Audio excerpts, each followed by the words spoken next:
Folks, let's get started, huh? Project 2025, the ProPublica leaks of the training videos for Project 2025. We're going to be watching the next one. I believe we just have 1, 2, 3, 4, 5, 6 videos left. And we will have fully completed our Project 2025 training course that so far really just seems to be emphasizing be a yes man to the president, don't bother anybody, don't really be competent at your job, and fake it till you make it. So we're going in. This next video we're doing is called Passing New Regulations. So it's going to be thrilling stuff. The last video was about how regulations are the devil, and that if you see one, you should kill it on sight. And also, talking about how Donald Trump being wielding dictatorial power is actually good and the most democratic option when you really think about it. This video is about passing new regulations, so I'm wondering how they're gonna square that circle. But you know what? Let's jump right in, huh? Let's jump right in. Let's take a look.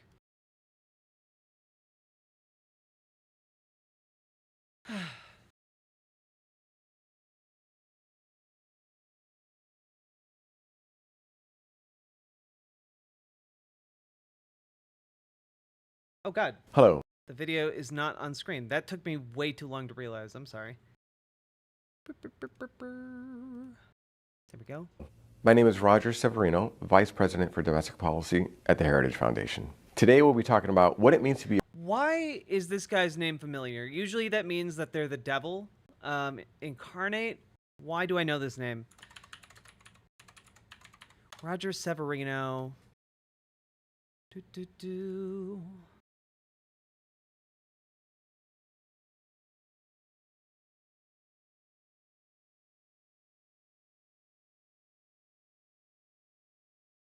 Why do I know this guy? I know he's part of the Heritage Foundation, obviously, but like, what is he famous for? An attorney whose primary focus is on defending those who claim their religious liberty has been violated for having to provide birth control, serve LGBTQ people, and perform abortions. Oh, is this the guy who like was the lawyer on the you have the right to refuse gay people cake case? Is that this guy?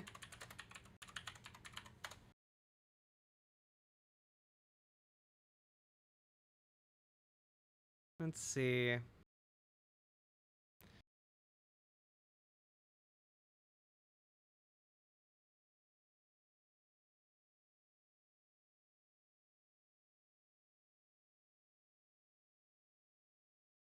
Okay. Let's see. He was a trial attorney for the United States Department of Justice, Civil Rights Division. Goodness. Then he was the CEO and counsel for the Beckett Fund for Religious Liberty, a nonprofit law firm taking on cases related to religious freedom. Let's take a look at the Beckett Fund, I guess.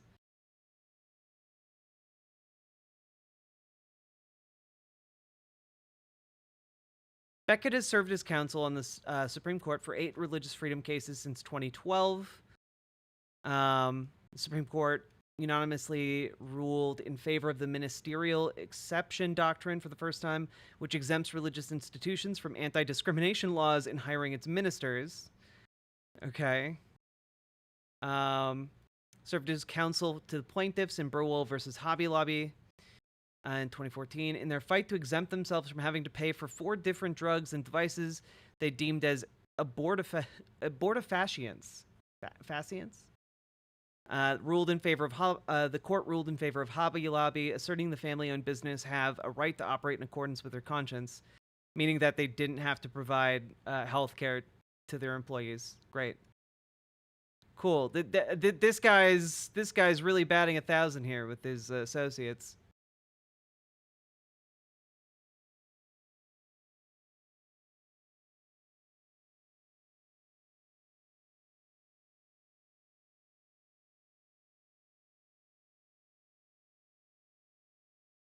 Oh, cool. The most recent case Beckett litigated at the Supreme Court was Fulton versus City of Philadelphia in 2021. In a 9-0 ruling, the court held that the City of Philadelphia could not refuse to contract with Catholic Social Services because of CSS's rejection of same-sex couples as foster parents, a violation of the city's non-discrimination requirements. Cool. So the city was forced to do business with the Catholic Church. Ah, man. Cool stuff, I guess.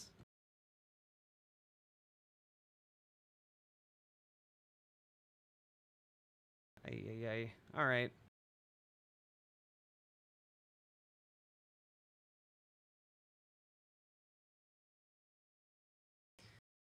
Yeah, so this guy's evil, right? That I guess that's kind of what I'm getting at here. Be a regulator in a federal agency. In the eyes of many in the world, this every 4-year ceremony we accept also, as normal explain to me exactly is nothing what less was than a going miracle. on with Hobby Lobby In America, and we understand trafficking that a nation Iraqi artifacts. is only What living was that all as about? long as it is You guys striving. remember that court case, right? Like, Only a few it's kind of have crazy. been granted the role of defending I don't freedom usually hate these people. in its hour You of probably maximum should. danger. This great nation I mean, will these endure people specifically. as it has endured. Will I remember that. revive Yeah, and will no. prosper. Oh, okay, you guys. None of you guys remember this. Okay, wait a second. I guess I can't casually just drop that. Hobby Lobby, Iraq artifacts.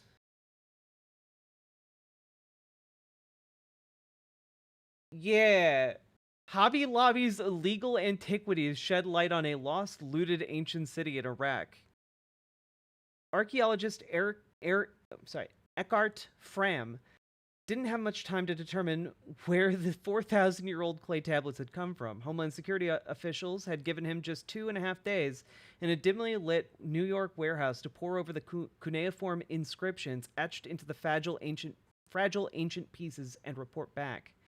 They were not in great shape. They had infestations of salt on them, so it's not that I could say I'd been able to read everything, says the Yale University professor. My main goal was to provide a general assessment from when and where did these tablets actually originate. Fram determined the tablets at the center of a federal case against Oklahoma-based Hobby Lobby arts and crafts chain, where were from a place few had ever heard of, an ancient Sumerian city called Irisagrig. You could argue that this is a lost city because this place has never been properly excavated, and you don't even know exactly where it is, Fram tells NPR.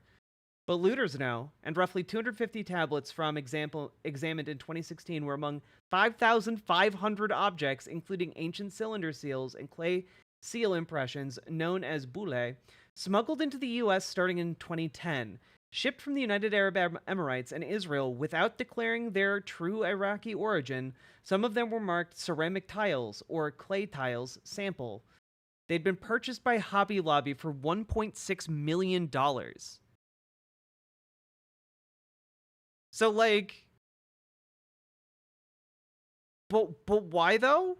Why were they buying Iraqi artifacts? That's the part I never figured out. In a settlement last year with the Justice Department, Hobby Lobby agreed to forfeit the objects and paid a $3 million fine. In May, about 3,800 objects were handed back to the Iraqi government at a ceremony at its Washington, D.C. embassy, and will be returned to Iraq later this year. Let's see. Last November, Hobby Lobby president Steve Green, the son of craft store chain founder David Green, opened a Museum of the Bible in Washington, D.C., which contains another $201 million worth of ancient artifacts tied to Hobby Lobby. Okay, well that might explain that part was the missing piece. I didn't know that the Hobby Lobby heir was literally opening a Museum of the Bible in Washington, D.C. That would explain why they're buying millions of dollars worth of Iraqi artifacts. Oh boy. Yeah, I love when ancient artifacts are ripped of all of their context and just placed in religious museums. That really vouches for their quality and usefulness as historical relics. God. The museum said in a statement last July that none of the artifacts identified in the settlement are part of the museum's collection, nor have they ever been, which is a very specifically worded statement. The words first civilization sprung up between the Tigris and Euphrates rivers in what is now Iraq. Okay, I don't need this background.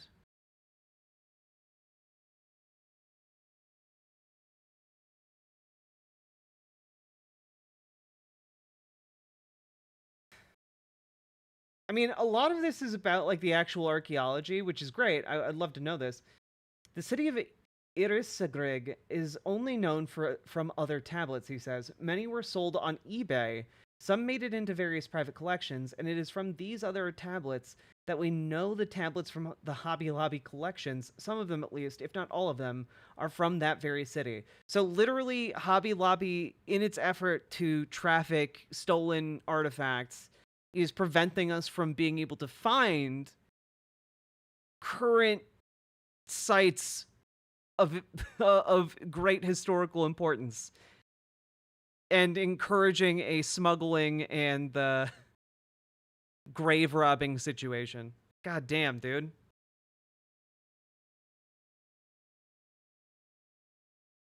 Frem said he was able to verify the tablet's origin by references and seals, including that of an official known to have been the governor of Irisagrig some 4,000 years ago. It's kind of crazy we know that.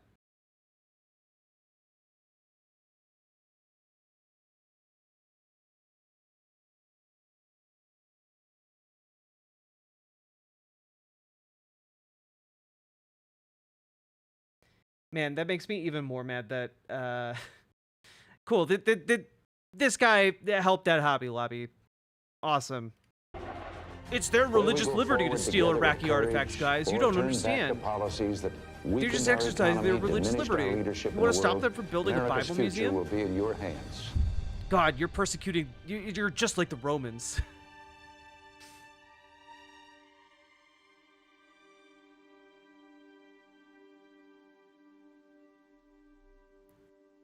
How conservatives win the regulations game. To do a thought experiment. Think about how the federal government impacts your daily life. Now you might think, well, they keep our borders secure, they keep our country safe with the military, you may have to pay taxes. But what people don't often think about are the thousands upon thousands of regulations that govern the width of the hallway you walk by, the height of, for example, the outlets in your home. There's millions of ways that federal regulations are impacting your lives right now, often for the worse and sometimes for the better. Often for the worse. Citation needed.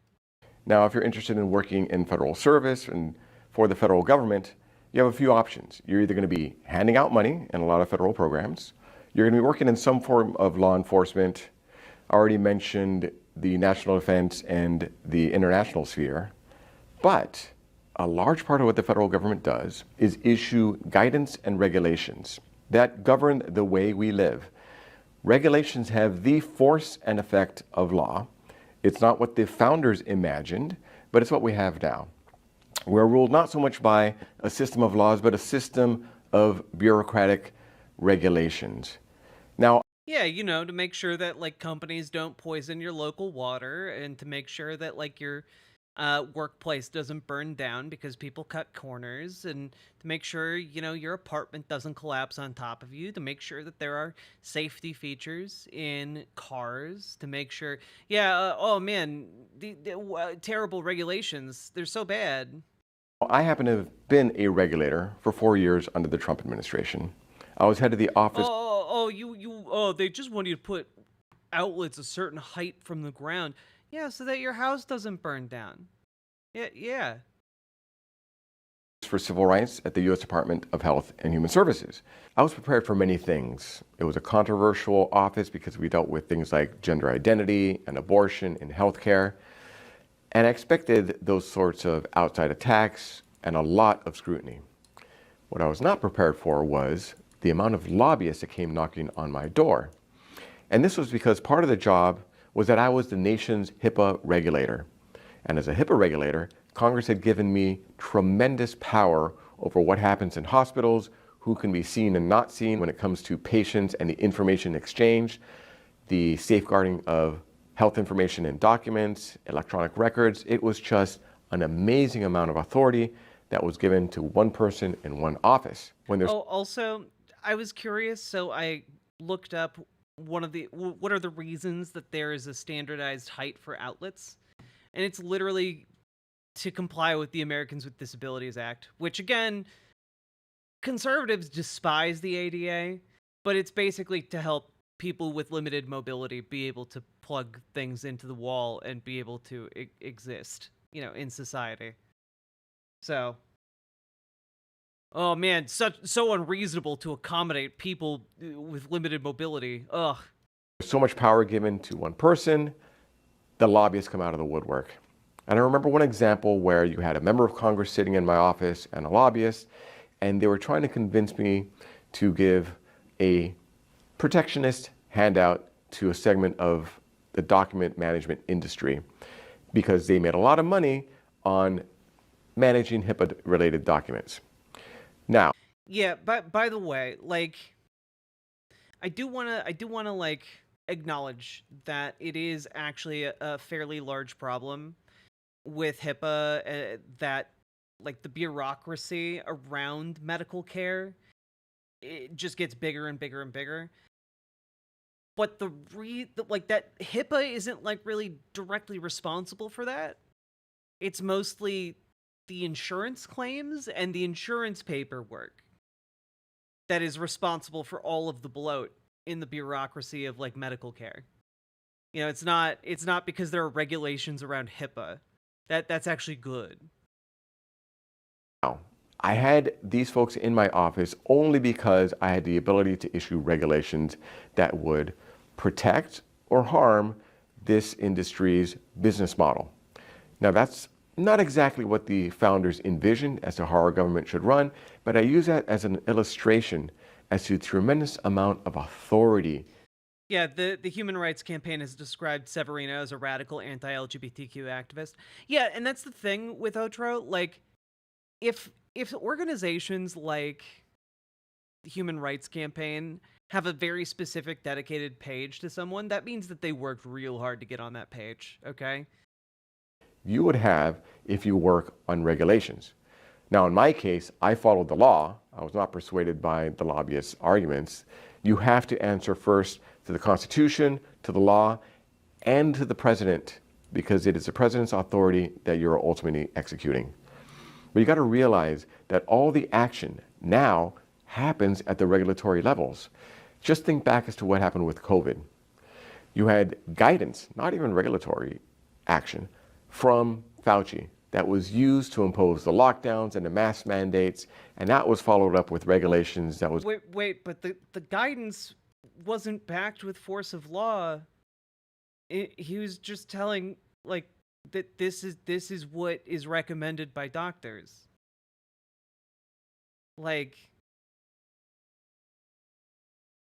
Am I missing something here? Should doctors not be able to make recommendations? Is that your brilliant solution to this problem? State and local governments shouldn't make decisions based on the best available evidence?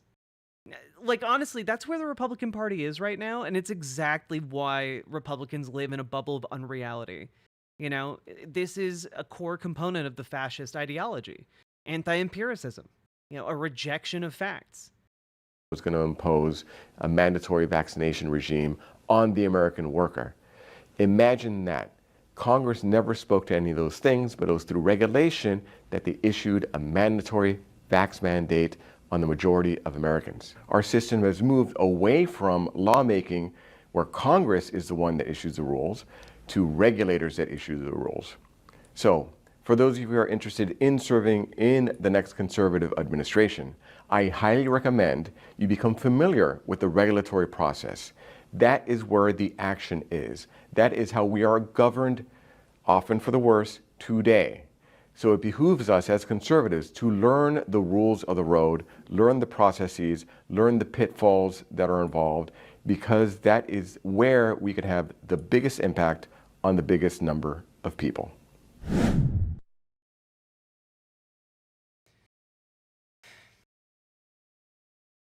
Yeah, so I want you also to take note of what they're doing here, right?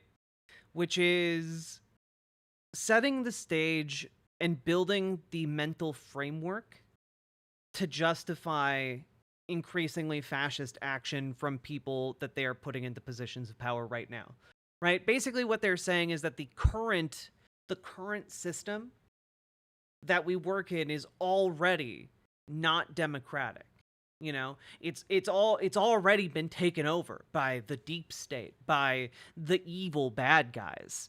And so it doesn't really matter if Donald Trump takes supreme power, because he's taking that supreme power to make things right again. He wouldn't take that power if he didn't have to, but he has to because it's already been taken away from you. You know, like it's a really bad set of thinking. It's a bad logic, but like that is the thought process in a nutshell. Yeah, he's totally not the one trying to take power. He's just taking it from bad people and giving it back to us. And we will just love him so much that he'll be dictator for life. Jack, I have a question. How much of this is actually the authority of the president versus them just jerking Trump off? Well, so Stardust Bun, right now, with a conservative Supreme Court, this is the authority of the president. You know, like with the Supreme Court, how it is right now, they've effectively given the president a blank check mandate. Like the president can literally do anything now. And there might be like some hand-waving attempts at restricting that power, but the conservative Supreme Court has handed the presidential office almost unlimited authority. And so if Donald Trump gets into office, yeah, like if he sends down marching orders through this administrative structure, they are expected to be yes men who will rubber stamp anything he gives an order to. So ultimately, this is correct. Like they would effectively be enabling Trump's fascism. That is what this plan is designed to do. That's what Project 2025 is in a nutshell.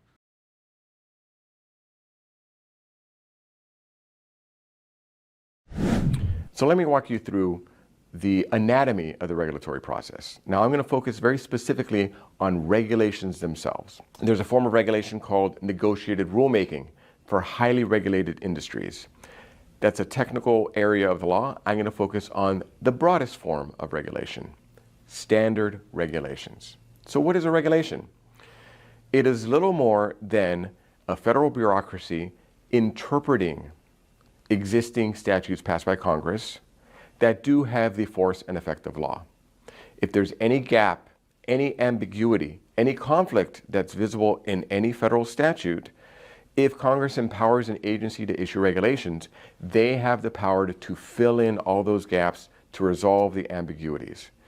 Right now, before the Supreme Court, they're considering what's known as the Chevron doctrine.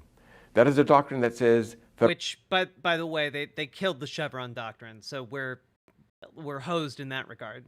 Federal agencies have the ability to resolve ambiguities, and they get the benefit of the doubt.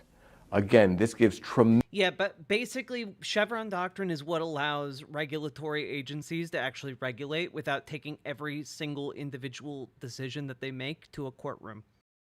Tremendous power to federal agencies, where not even judges can overrule what the federal bureaucrats decide when they fill in the gaps according to their own lights. Now we've seen the Biden administration run wild with this power, reinterpreting statutes in ways that Congress never considered. The most obvious one, to my mind, is redefining male and female to include a whole panoply of gender identities, when Congress decided... Again, like, to any normal person, this plays as incredibly unhinged, you know? You go, oh yeah, they stole our genders, is really the new, they stole our jobs. That male and female, under anti-discrimination law, was binary. Federal agencies have now reinterpreted that to say, no, we think it's something absolutely subjective, not related to biology, and we, the federal bureaucrats, have the power to impose that on the American people in healthcare and in education and in law enforcement when it comes to anti-discrimination. So that's one example where federal agencies will step in to fill in the gap in ambiguities, which means we have to be ready to undo all of the regulatory excesses of the current administration, which means we need to know the rules of the road when it comes to rulemaking.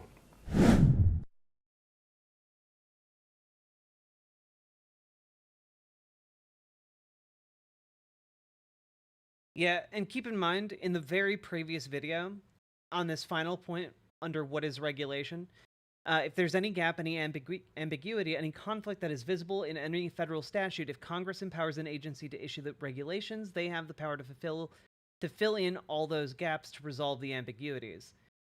But like the premise that Project 2025 is pushing here is that essentially Congress is not going to be able to issue those empowerments, give those powers to these regulations, because they never did explicitly in the past.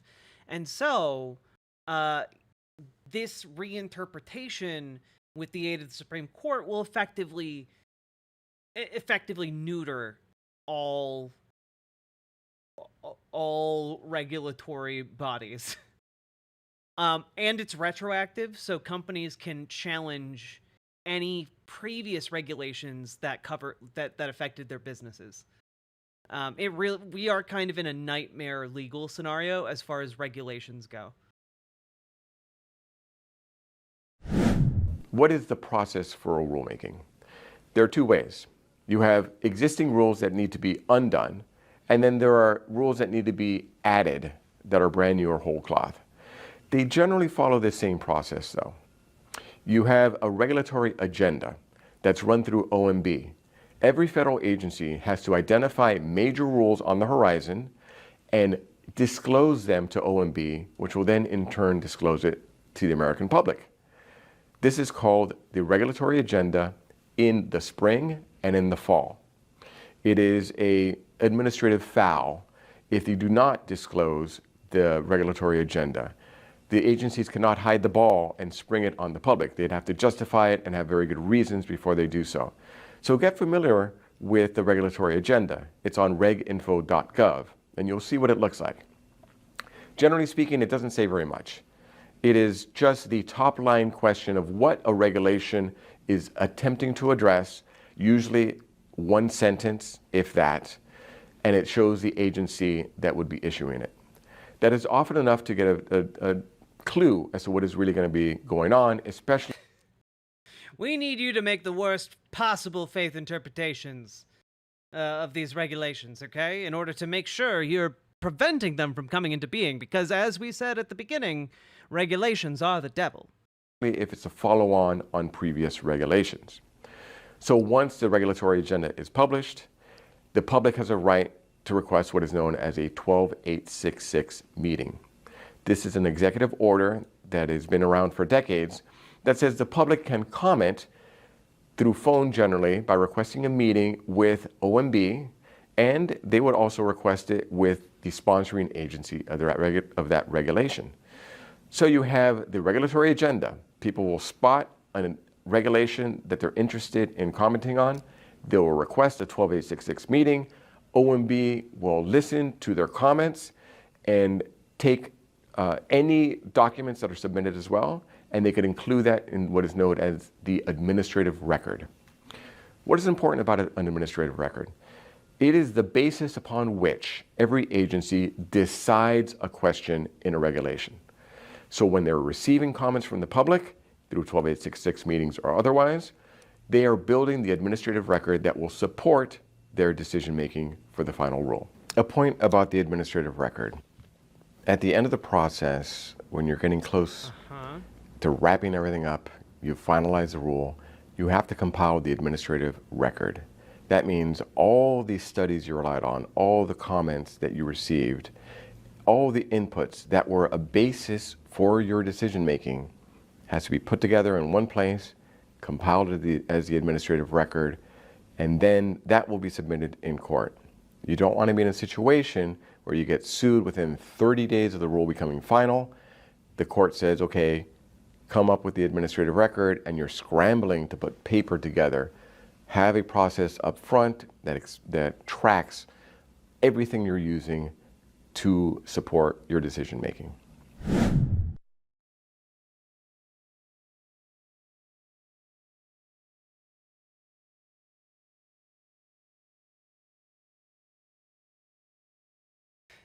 And honestly, the reason he's talking about this is because if you document your decision making to oppose these types of regulations, you can effectively, you can effectively wield a lot of power within the bureaucratic system itself before it ever gets to the court.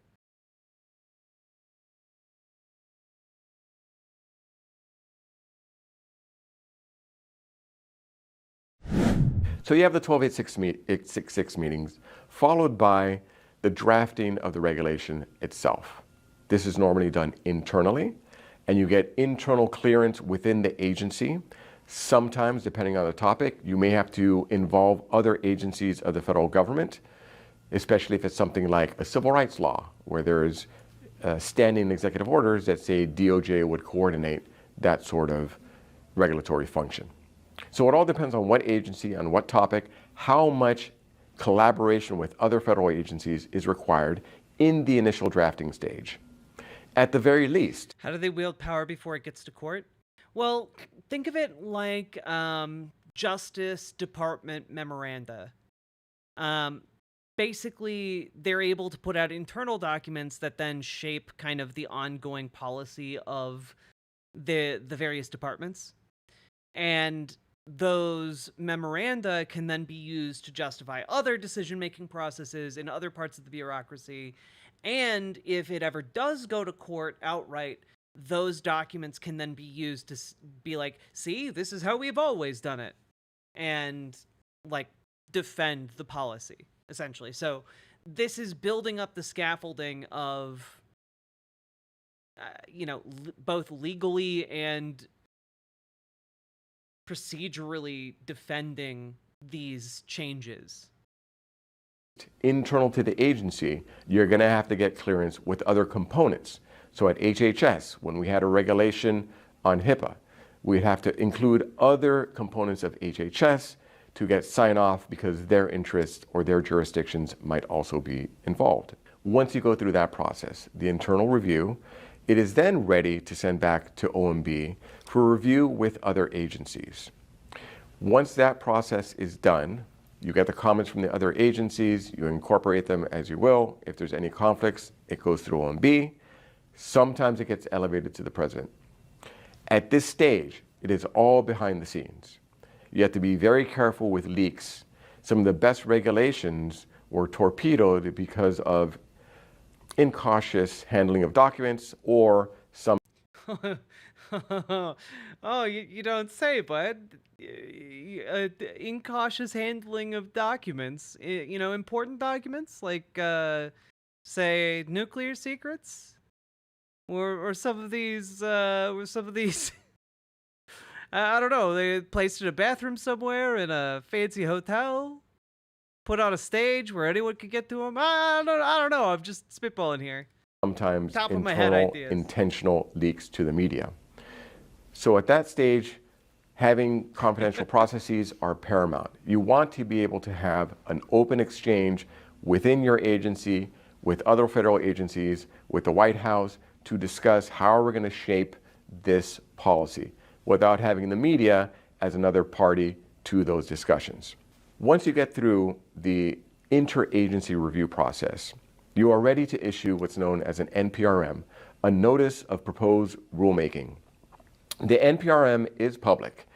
It is put out on the web, and you give a deadline for the public to comment on. Once you have an NPRM out there, you're gonna start getting the media inquiries. So you should be absolutely prepared for it at that stage and actually beforehand. It is there for public inspection. Your NPRM contains the actual rule itself. the regulatory text. You're going to be editing the combined Federal Register. That is the repository of all federal regulations. It would stack halfway up to the ceiling or beyond if I were to just list it for HHS, how many pages and pages of reg text is involved. So you have regulatory text. It could be quite long. It could be quite short. That is the essential equivalent of a statute that you're going to be putting into the regulatory code. That is going to... Because again, how he's basically set up this framework where you become a de facto lawmaker because Congress has failed in its duty. You know, he's basically saying, yeah, you come in here, you can be any kind of dipshit, you're going to be the ones making the laws, just do the laws that Donald Trump tells you to. That's essentially it. Why are these people so cartoonishly evil? Because this is basically the, like if you took the Sinister Six but turned it into like the Sinister 600, you know? have the force and effect of law. They're just failed supervillains. That will be paired with a very long, what's called preamble, which is the entire analysis justifying your rule. That analysis could be legal, and it will very likely include the legal justifications and the authority you have to issue the regulation to begin with. So the first step you have to realize is, do you have the authority to issue a regulation? What statutes can you point to that says you can issue a regulation? The more explicit Congress is in granting the agency the authority, the stronger the case is that you have the ability to issue these regulations. So cite the legislative authority, the grant that Congress gave your agency to do the rulemaking. Then you have to explain briefly in the introduction what the rule is going to do, which means there has to be a need to be addressed. Now, hopefully the next administration will be undoing a wealth of regulations that were misguided from the... Justifying. Yeah. Have a quick cleanse.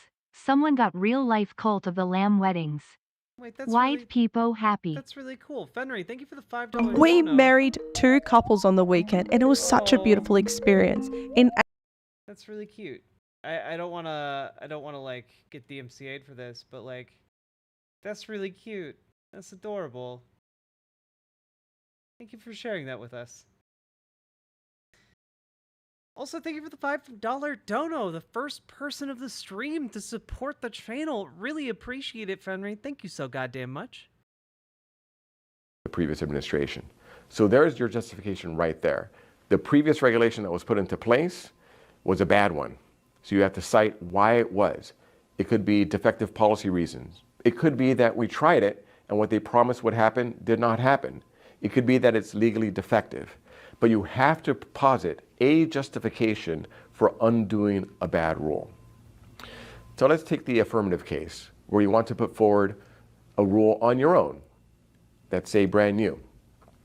Hopefully you will have some sort of studies that you could cite to that would identify the problem, the extent of the problem, and how this regulation will help solve it.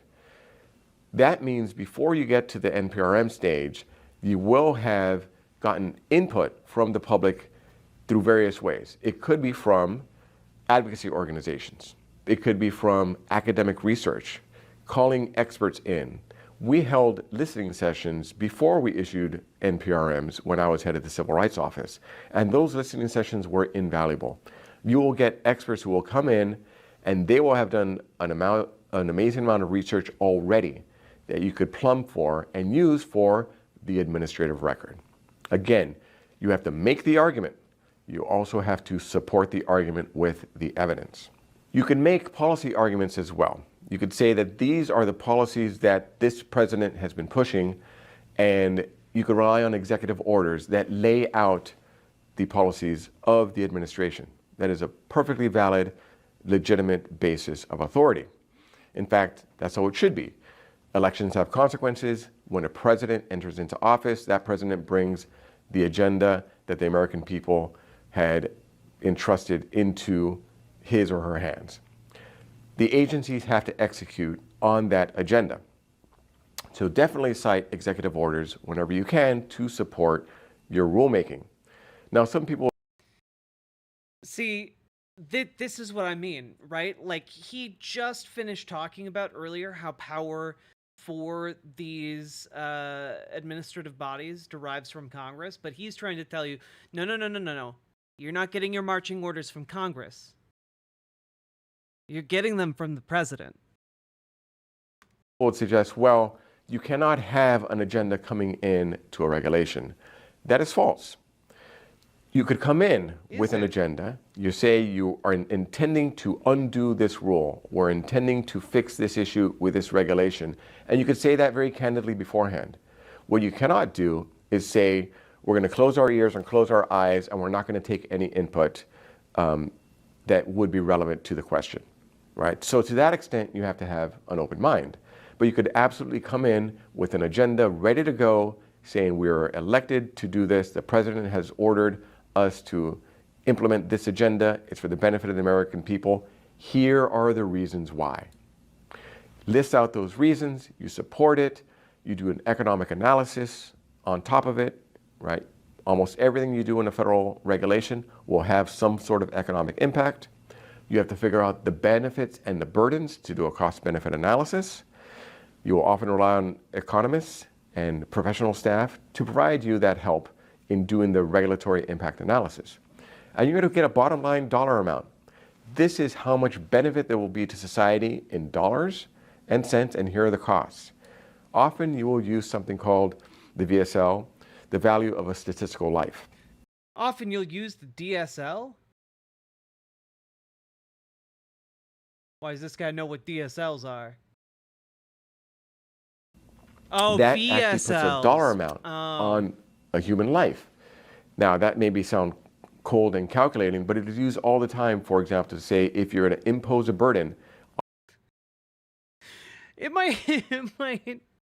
might seem cold and callous to attribute monetary value to a human life, but sometimes we just use it all the time, and that our system's great. Ostensibly to save lives, how much is it going to cost? And you have to cost it out and say it will be worth the cost. There are certain costs that you cannot quantify, and that's absolutely legitimate as well.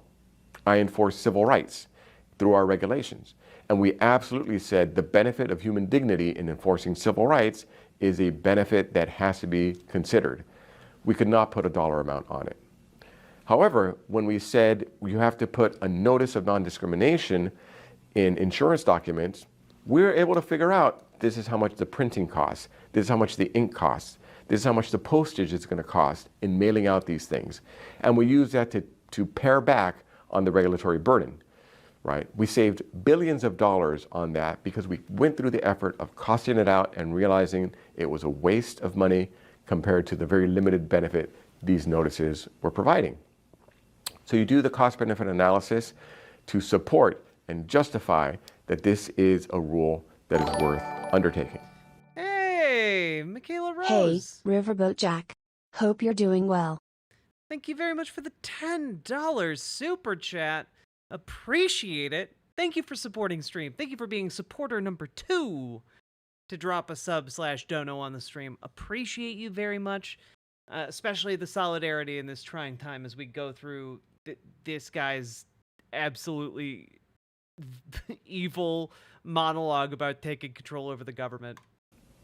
So you've done the analysis, you've done your preamble, you've done all that hard work.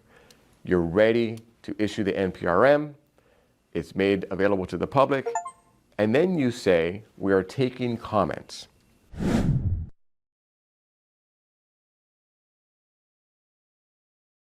Then you say, we're taking comments, and your job is to throw those comments into the trash. Don't listen to them. Don't read them. They'll make you feel bad. They want you to feel bad. You know who I mean by they. Honestly, that's like how it reads. This is a crucial portion of the regulatory process. You have to take in every comment that the public submits. It's often going to be now all by web, and they could type out their comments. They could have... See my last, please. He got the VSL thing wrong. Wait, what? He also got it wrong. VSL represents aggregate demand for widespread, but individually very small reductions in mortality risk, i.e., how much individuals are willing to pay for a very small reduction in the probability of death paid for by foregoing the consumption of other goods and services. Oh, that's even worse. Industry comments, you could have advocacy organizations.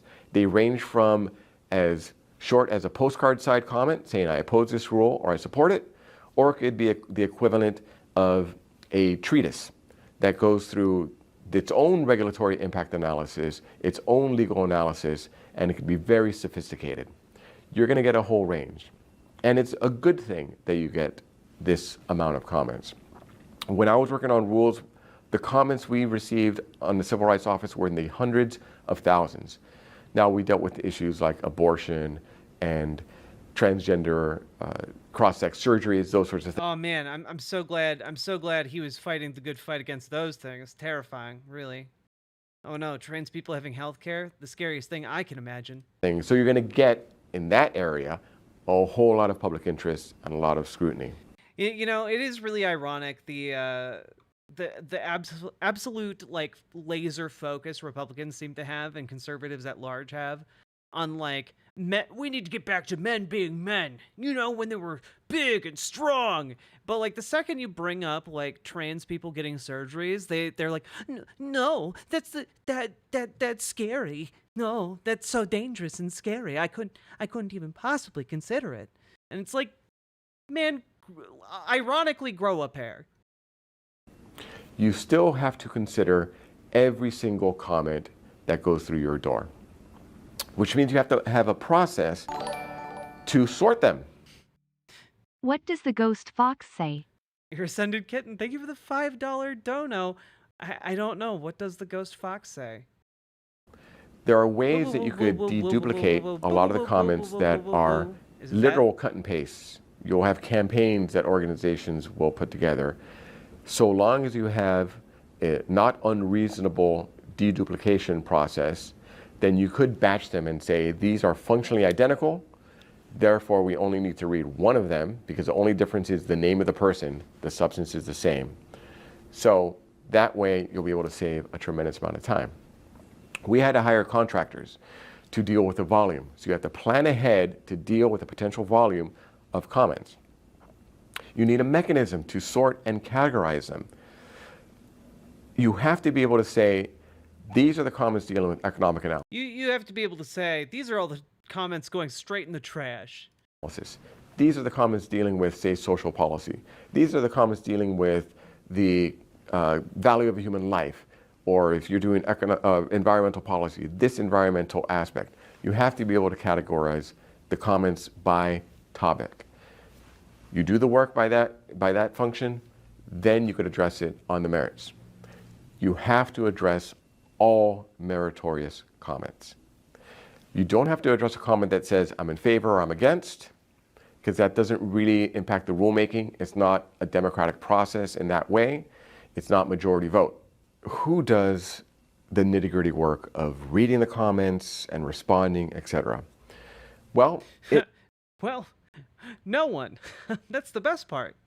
varies. You could hire contractors to do the initial sorting and categorization. You'd need to have somebody with government authority, however, to come up with the arguments themselves to respond to the comments. You need to have somebody with political oversight to at the very least review those responses to the comments. Don't be afraid, however, of relying on career staff. You've heard a lot about the deep state and the opposition a lot of folks in the federal government have to conservative policies. There's tremendous truth in that. However, there are many professionals who are there to execute their job. And that job means you take the orders from the president on down to make sure the policy that the American people elected are actually put into the regulations. So long as there's sufficient oversight as to what career folks are doing, rely on the career folks. They've been through the process. If you get them on your side, they will help you find those landmines and those technical details that you have to do. Pee poa poa, how can you have this little riz and make it in life? Trains and bullshit. Thank you for the $5 dono. And honestly, you know, it's if anything, it's a testimony to how you can accomplish anything with hard work and grit in America. Okay, this young man over here started out in the gutter with nothing, zero riz, and he's worked very hard to accumulate exactly 1 point of negative Riz. It broke the laws of physics. People didn't think it was possible, but you know what? He kept at it, and he actually achieved at reaching negative values of Riz. That don't trip you Survival of the Rizless. up. Otherwise, you might be flying on your own. If you get into an oppositional relationship with career staff, they may find an error and not tell you about it. And you don't want to be in a position at the end of it having those unforced errors because you have an adversarial relationship with career staff. There's all sorts of technical expertise, from scientific to economic, with regulatory writing that career staff know quite well. But always remember, the ultimate policy decisions are for the appointees themselves.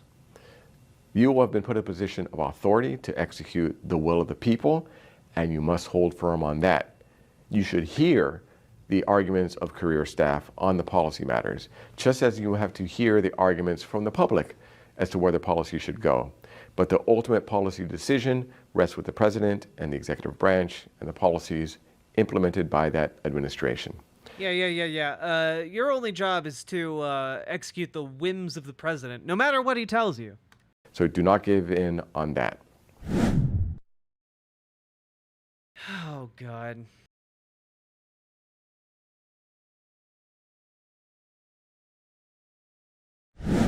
You could have a lopsided system of comments, and you could expect some. The left will really organize these postcard campaigns to flood the agency with comments to try to say that the public is opposed to it. So even if they have a more successful commenting strategy in terms of volume, it doesn't mean you're bound by simple majority rule to go one way or the other, right? So what does matter are the substantive comments. Every substantive comment has to be responded to, because if you don't, you're going to invite a lawsuit that will enjoin and block your rule. And all the work you've done for a year to a year and a half will go up in smoke. The left is going to try to block every one of our rules by going to very liberal judges in hand-picked districts. They did that under the Trump administration. They'll do it in any future conservative administration as well. If you do not respond to a substantive comment, they will have known this, and they'll go to a judge and say, Your Honor, they had the obligation to respond. They did not respond. Please block the rule. And a liberal judge will say, well, thank you. You've just made it very easy. I don't have to get into the weeds of saying whether or not it was lawful or unlawful on the merits. They did a technical foul. Therefore, I have the ability to block the rule, and then that rule is now tied up in court.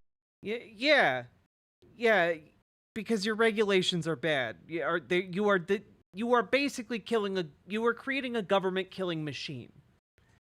Yeah, your regulations and your decisions should be struck down. Yeah. Court and enjoined and not in effect. You do not want that to happen, which means you have to make sure that no comment was left behind or missed, which means you should actually pay very close attention to the most sophisticated comments, because they will generally include the major arguments. So focus heavily on the advocacy organizations, the sophisticated comments, and then you'll get a good sense of, okay, these are the main arguments we absolutely have to deal with. Once you have that process in place, address every comment. It does not mean that you have to have the winning argument in every respect. You should, and you have to make every effort to have that result. But I'm speaking legally. Even if you get a draw on the merits, you responded to the argument, the judge is bound to say, well, there are equal arguments on either side. Agency, they get the ties. The tie goes to the agency, and the rule stands. It's even more generous than that. As long as you have a reasonable basis for your rule. If it's a policy dispute, it's a policy dispute, and elections have consequences. And a judge is not empowered to say, but this is a better policy compared to the agency policy. Judges aren't supposed to be policymakers. Federal agencies aren't supposed to be policymakers, but the way they are now, that's what they do. So if you're going to be that policymaker, suddenly making win the policy argument on the merits. But know that in court, if it's a dispute over policy, you should win anyway. which means the crucial part is make sure every argument is addressed and you spell out your reasons.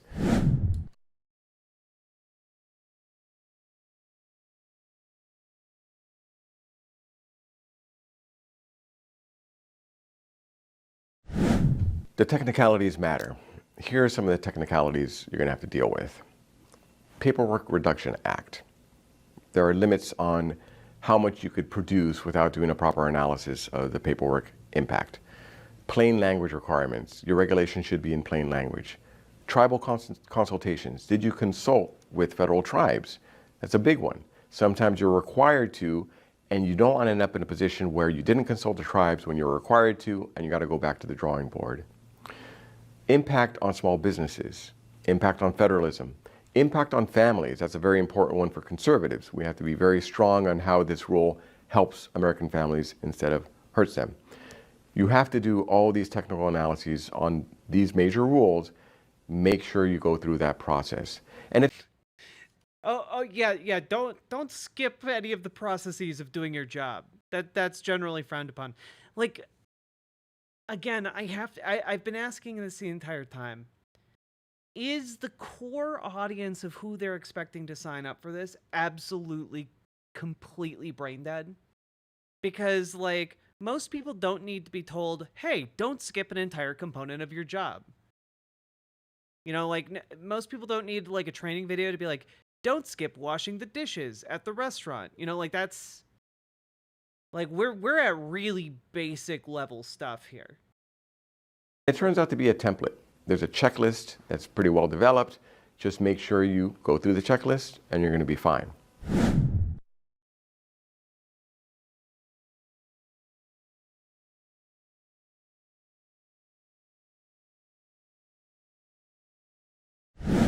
Here is the key legal standard. The phrase arbitrary and capricious is something you're going to come to know and love as a regulator. Really? That is the standard that actually governs you under the Administrative Procedure Act. That is the #1 basis for lawsuits against your regulations. There's the technical fouls, and then there are the substantive fouls. The substantive ones are whether or not you engaged in reasoned decision making. Remember how I said earlier you could come in with an agenda, you could come in with pre-planned strategies. You still have to spell it all out as to why this is good policy. You cannot simply say, because this is what the American people want. You have to say, here are the reasons why this is good policy. Once you spell it all out, the left is going to attack you and say, well, those reasons aren't good enough. That's not the legal standard. The legal standard is, are those reasons arbitrary and capricious? It's a pretty low bar to pass. Gotta look out for that. The left, though, is going to push hard on that. They're going to try to go after you by saying, well, you argued X here, and you argued the exact opposite elsewhere in your rule. Yeah, they're gonna point out hypocrisy. Oh man, that's crazy. What unreasonable dicks. Be aware of that. That could open you up to an arbitrary and capricious challenge. Consistency is extraordinarily important on this. If you take a position in a rule as to how this rule is going to do some good for the country, you can't later on in the rule say that it's actually a bad thing if the rule is going to have that effect. It makes it sound arbitrary and capricious.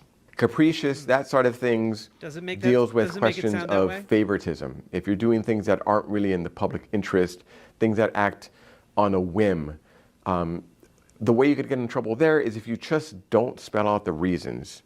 If the courts suspect there's something going on behind the scenes that is really driving this decision making, you might get some suspicion that could end up enjoining your rule. There are limits into how far a court could probe into that question, but don't give them the excuse. All of your rulemaking is going to have good, strong policy rationales. We've outlined so many of them in our Project 2025 book, The Mandate for Leadership. You're going to have plenty to work with. If you have done the due diligence and gotten the studies and gotten input from advocacy groups, etc., and built that record, you're going to be fine. But you have to show your work. That is the name of the game. Show your work, and then you'll be able to survive the legal challenges that are absolutely going to come. It sounds like an awful lot of work, ironically. I can't handle it. What if I want to stay home and watch my conservative anime? I'll give you a few examples Like- where things Gurren Lagann. That's a conservative anime. Or Star Trek Lower Decks. That's a conservative anime.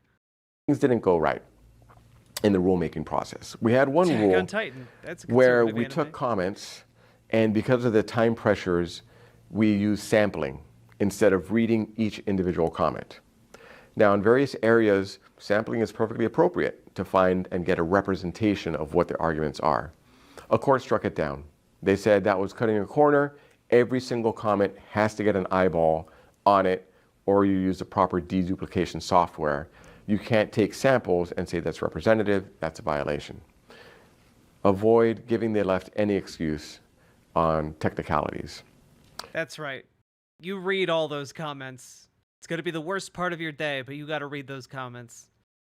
Another case, we had rulemaking. Which, by the way, really does indicate why you should make very lengthy comment on conservative regulations like this, because it genuinely does prevent and slow down their decision-making process. Where a federal judge said, well, there was another court decision that came out 3 days before you finalized the... No, exactly, Ms. Molina. Like, this is just the weaponization of bureaucracy. He's trying to, essentially turn it into a bear trap. Rule. Even though you publicly published the rule, but 3 days beforehand, this court decision came out. It was arbitrary and capricious for you not to take into account that ChatGPT can finally be used for good. decision. That was a wrong court decision. It was a left-wing judge trying to do left-wing things. But you see how far it goes. That delayed us and tied us up, and it was quite effective in blocking our rule. So that's one thing to consider. Think ahead. What are the arguments that the left can make to say you failed to consider X? What is that X? So long as you identify it and consider it. And yeah, no, like, can we... nope, I'm not gonna... federal agents, you're not gonna get me today. Never mind. Carry on. give your reasons. That should be enough. So look around the corner. This is a game of 3D chess. You have to be always anticipating what the left is going Why? Why'd you do that?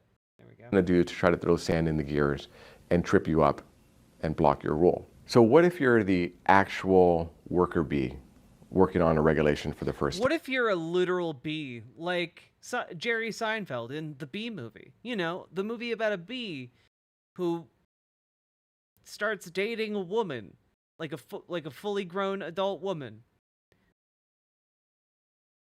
That was weird. Time.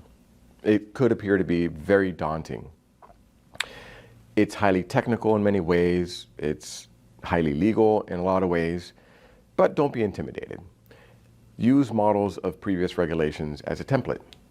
Rely on that and say, okay, this is how it's done. Right now, start getting familiar with regulations is something I recommend to everybody. File a A bee could probably kick this guy's ass. It's one of the funnier statements I've read in chat in a long minute. comment on regulations. Again, it's available to everybody in the public. You go to regulations.gov, you find a comment you're interested in, especially now under Biden, you file a comment in opposition. We need to play 5B chess. We need to be a step ahead of the left. They're into furries. We have to go beyond. And you explain the reasons why, and lo and behold, they are on the other side, have to read and respond to your comment. That's incredibly powerful. And once you get familiar with that process, you can see what it's like on the other side when you start to draft the agency regulations. You have to be aware of where that regulation fits in with the broad scheme of other regulations. It could be part of a multi-faceted regulatory regime. It could be something that's a standalone. You got to be aware of the context of where your piece fits in. Are you using any terms of art that are defined elsewhere in the code? How are you using it, right? The word person, for example, there's a default definition of the word person in federal statutes. Are you going to stick with that, or do you mean something else? Do you need to define terms? A lot of regulations will have a section of definitions, so you could define your terms so you know exactly what it is you're trying to accomplish. Yeah, but by the way here, he's describing ways you can kind of weasel around existing regulations if you don't want to like repeal them outright. And that's just by redefining terms and therefore how they are then interpreted in like the regulations that currently exist. And then when it comes to the regulatory text itself, you're generally requiring somebody to do something or else. Right? Most regulations are that form. You're requiring somebody, which means you have to identify that somebody, to do something, identify the act, or else. What are the consequences of noncompliance? All those things are very important to put in place. And once you think through that process, that will help you with your regulatory impact analysis. If you know who's going to be impacted, who's going to be affected, and how, you could put that into your economic analysis and your RIA to make sure that all your arguments are supported and you flag all the consequences of your rulemaking. Now I'm going to focus a bit on time. When you are a political... Just the concept of it. Pretty wild, huh? Space and time now. It's one thing, huh? Crazy. Appointee, your most precious commodity is your time. The clock is ticking. I had a colleague of mine who had a reverse countdown that showed how many days, hours, and minutes were left for the first 4 years of the administration. And I was on his desk and he could see it every day. And I recommend some of you do the same thing. Be aware of that ticking clock. One of the errors we made in the previous administration was we spent too much time in the interagency process and in the regulatory drafting, so that when those inevitable court challenges came, we didn't have enough time to litigate it all the way to the Supreme Court of the United States. What ended up happening is we would get enjoined at the district court level, and then it'd go up to the appeals, we'd get to the appeals, and unfortunately, so many of our regulations ended there because they were just unconstitutional, gosh darn it. The Biden folks came in and they immediately abandoned the defense of those rules. Of course, they should have been defending legitimate rules. If they wanted to change it, they should propose replacements, but they abandoned the rules at the courts. Now, that means we'll be able to do the same, which is why the Biden administration is rushing to get their regulations through before that clock is ticking.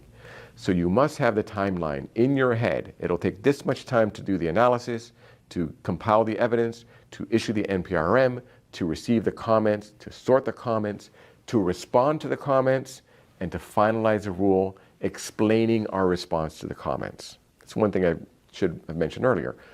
When you finalize a rule, you must actually respond to the comments in writing there. You show your work, and that's what I meant by showing your work. Time it so that you could...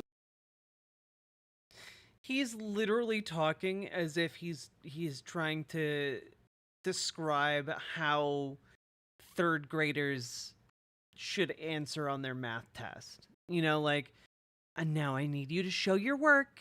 Show your work. Show that you read all the comments. I'm going to know if you half-ass your assignment, okay? I'm going to know if you stand up there and just make up what happened in the book. I've read the book, okay? You can't fool me. Litigate all the way to the Supreme Court.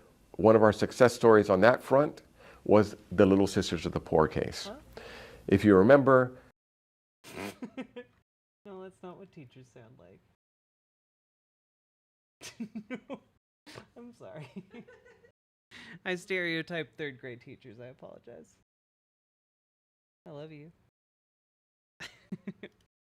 The Obama administration, through Obamacare, had forced the Little Sisters of the Poor, an order of nuns, to help provide insurance coverage for contraceptives for fellow nuns. Clear violation of religious liberty. It was done through a regulation. It was litigated in the courts, and we, under Trump, undid that regulation based on an executive order. So here was a process. The president, early on in the administration, within a couple months of taking the oath, issued a religious liberty executive order, cited the Little Sisters of the Poor issue, and said the agencies should consider rulemaking. HHS took those orders, did the internal meetings, issued the NPRM, took the comments, did the rule in final form with enough time to litigate it all the way to the Supreme Court, where we won. That is a success story that needs to be replicated. Wow. That'll inspire your children of how you destroyed an evil regulation. Wowee, this is better than Goku versus Frieza. The reason we succeeded there is because it was done at the very beginning with that executive order, the marching orders that opened up all the doors. The interagency process was difficult, but it happened in a timely fashion, and we were able to get that permanent victory. Permanent victory.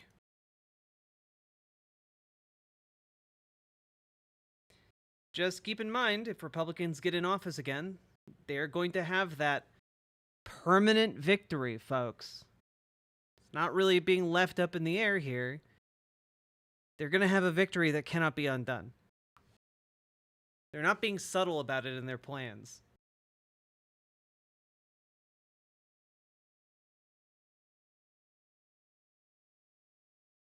Like, at all.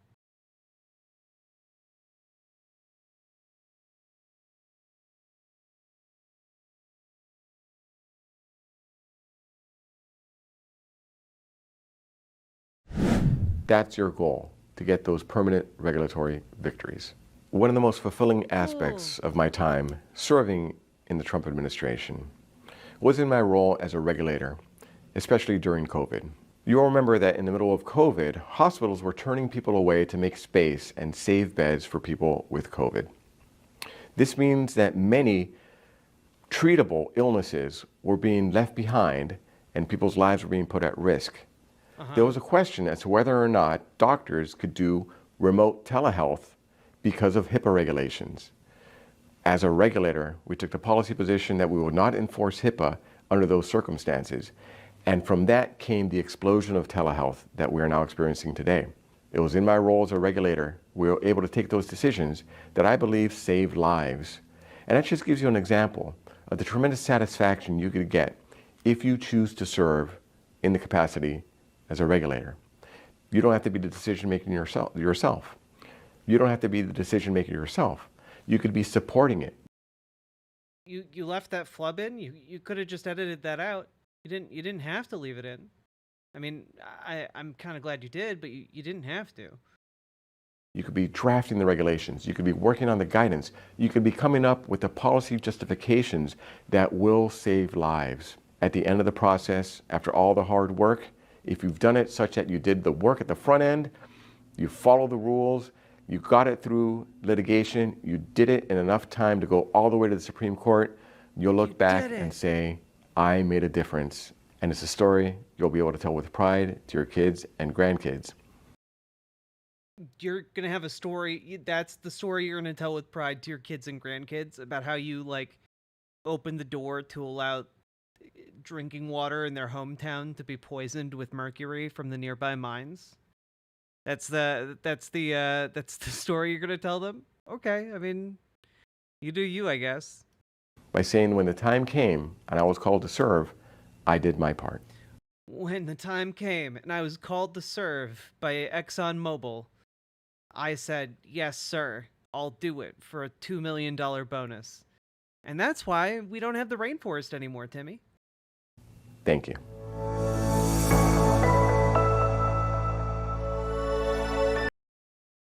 Good stuff. Again, just ghoul after ghoul in these Project 2025 videos.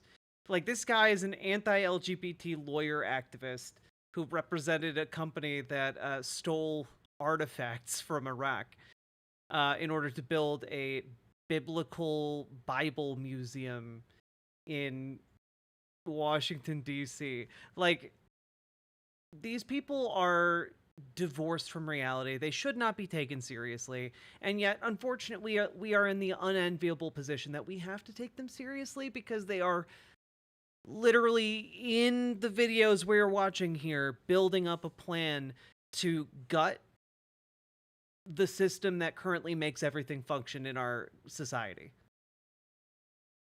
We're really on that precipice, you know? Oh, God.